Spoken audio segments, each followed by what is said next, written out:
Pour son 60e anniversaire, Germain-Larivière de Saint-Hyacinthe est enchanté de vous présenter la prochaine émission débutant dans...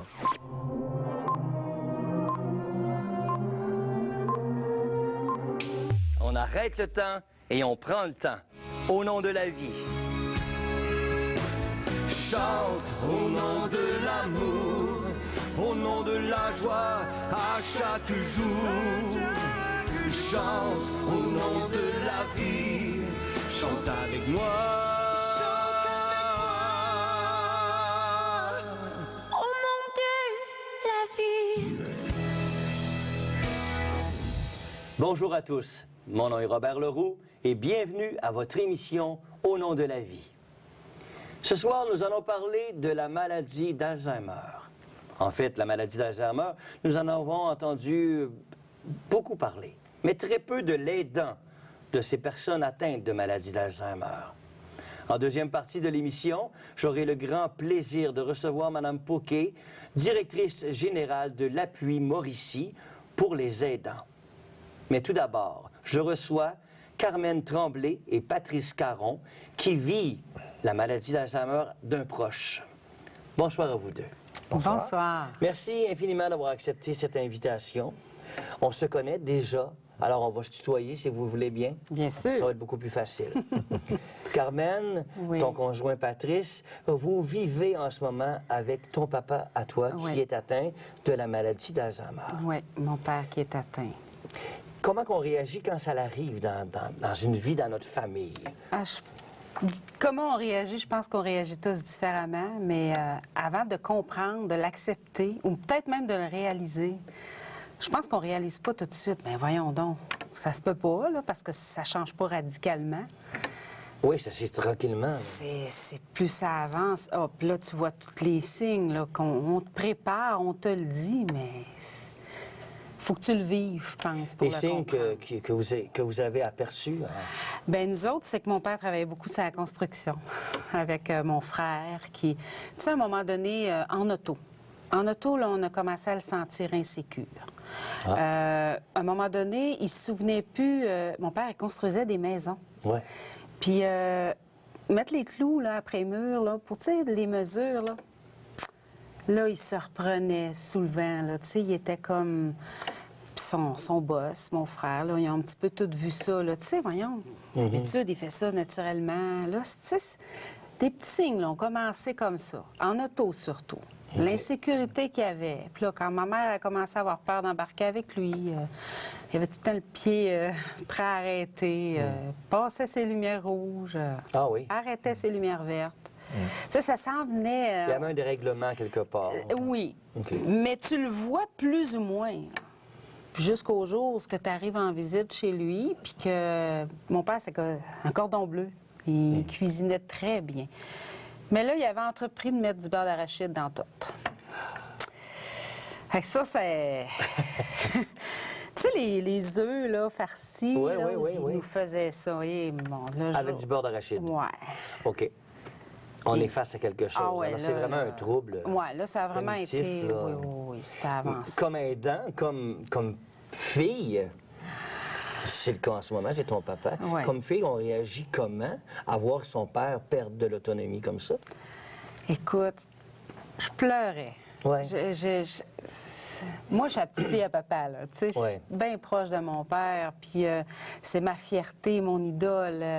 Il m'a tout appris, il me semble, tu sais. Si je sais cuisiner aujourd'hui, c'est à cause de lui. Je prenais tous ces petits trucs. Tu sais, le sourire de mon père, papa, il souriait à tout le monde.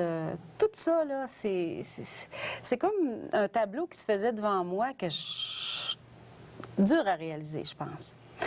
Moi, là, quand c'est arrivé, je suis une fille qui pleure à rien. Mais là, j'étais bloquée. J'étais tellement bloquée que j'ai décidé d'aller l'aider. J'ai décidé moi-même de devenir aidante. Moi, je lâchais tout. Je vivais à Québec à l'époque. Mon père était à Trois-Rivières. Je décide. Mais j'ai un conjoint, là. Oui. J'ai un conjoint avec moi, là. Là, je me dis, coûte que coûte, je prends la décision. Il me suit ou il me suit pas. J'étais décidée à ce point-là. Personne n'allait s'occuper de papa. Ta priorité avait changé. C'était papa. C'était papa. Ouais. Et le conjoint, Patrice? C'est pas évident, ça change le travail, ça change plein de choses. Ça change tout, ça change tout. Ça change le temps que le couple se donne aussi. Oui, oui. Et doit se donner à un moment donné. Oui, parce que j'avais mon emploi à Québec, fait que j'ai pas pu laisser l'emploi de même du jour au lendemain. Ça a pris quand même pas loin de 6 mois avant de dire je m'en viens te rejoindre à Trois-Rivières. C'est quand même bon, 6 mois quand même, parce qu'il y en a qui ne peuvent pas changer comme ça. Là. Oh, On gros voyait les fins de semaine. Ouais, ça a été quelque chose. On a passé, il est d'un aide, écoute, pour moi, ça a été mon aidant, là, je veux dire, et c'est incroyable. Ah, c'est beau, ça. Ouais. C'est ce que je lui dis. Tu prends soin de tout le monde pour bien que quelqu'un prenne soin de toi. Hein? Wow! C'est ça. Carmen, la chance, hein, parce que c'est pas tout le monde qui a cette chance-là. Oui, vraiment, j'ai été vraiment chanceuse. Je sais que c'est pas donné à tout le monde, parce que j'en connais des gens autour de moi qui n'ont pas eu cette chance. Puis mes frères avaient commencé. J'ai 4 frères. OK. Puis ils vivaient autour, puis au début, ils en prenaient soin. Moi, je vivais loin.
Bien, j'aimerais vous présenter par contre mon invité qui se joint à nous, directrice générale de l'Appui Mauricie pour les aidants.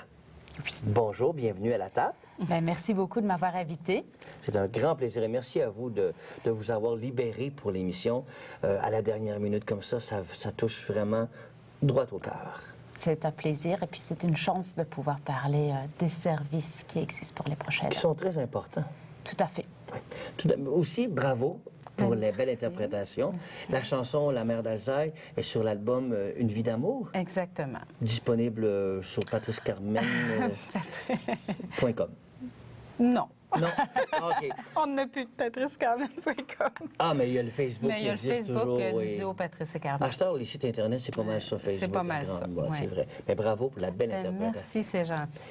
On va parler de l'aide. Comme j'ai dit au début de l'émission, la maladie, on peut en voir partout des renseignements sur la maladie d'Alzheimer. Mais l'aide de l'aidant, celui qui vit ça, qui doit vivre, comme un peu Carmen a vécu, et moi aussi, d'ailleurs, on ne sait pas trop où aller, quoi faire.